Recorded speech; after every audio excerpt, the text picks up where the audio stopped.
I'm Ann Polorcheck, and when the Allerton steam engine came here to the site, I was the Public Relations and Program Coordinator here.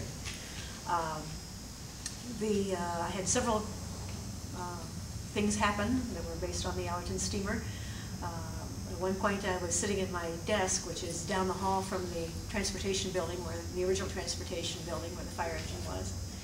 And the lights were off in that room, and I saw a figure walk across in front of the door.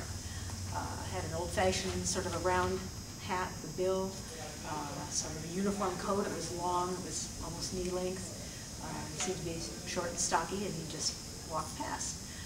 The secretary was in the building at the time, and I asked her if she had seen any of the volunteers around.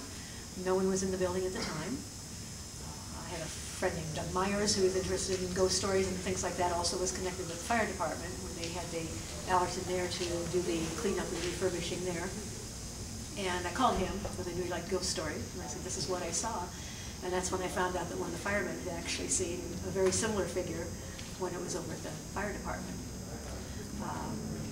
Later on, the secretary and I were again sitting in my area, which was outside of her office. Her office was filled with a lot of volunteers doing some collated work and things.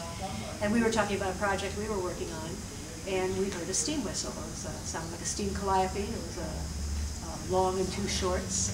And we kind of looked at each other and said, did you hear that? I heard that. We went back to take a look at the Allerton because we wondered if there was something maybe with a draft or something like that that might have somehow set off the steam whistle. Didn't see anything. Again, we called Doug Myers and said, hey, we just heard the steam whistle. And he said, well, that's really unusual because we took the actual mechanism out of the steam whistle to do some repair work. That's the second one. Another time we had a group of school children coming through, and they had come up, they were looking at the displays in another room, and I had moved into the transportation room that time to wait for them to catch up.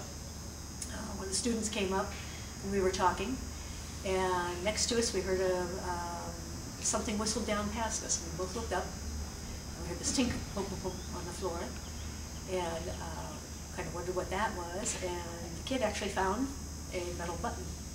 It was a heavy metal button, like a brass button. It wasn't a modern punch button or anything like that. And there was I'm trying to remember what was actually on there. There was some sort of insignia on there, but it wasn't letters, but there was like an eagle or something like that on it. After the tour had left, I went and talked to the ladies who handle our clothing collection and asked them if that was an old button or what. They seemed to feel it was an old uniform button of some kind. Where the button is right now, I'm not sure. I thought I had it somewhere, and I haven't been able to find it. I may have left it with them.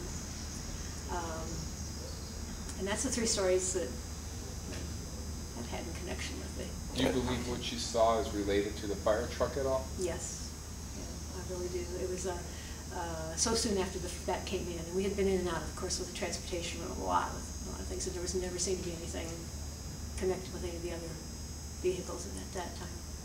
So you believe what you saw was an actual firefighter?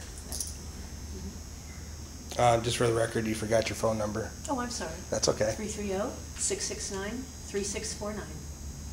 Okay, now as far as like interview process, you know, for what we're doing, would you be willing to do that? Yes. All right, awesome.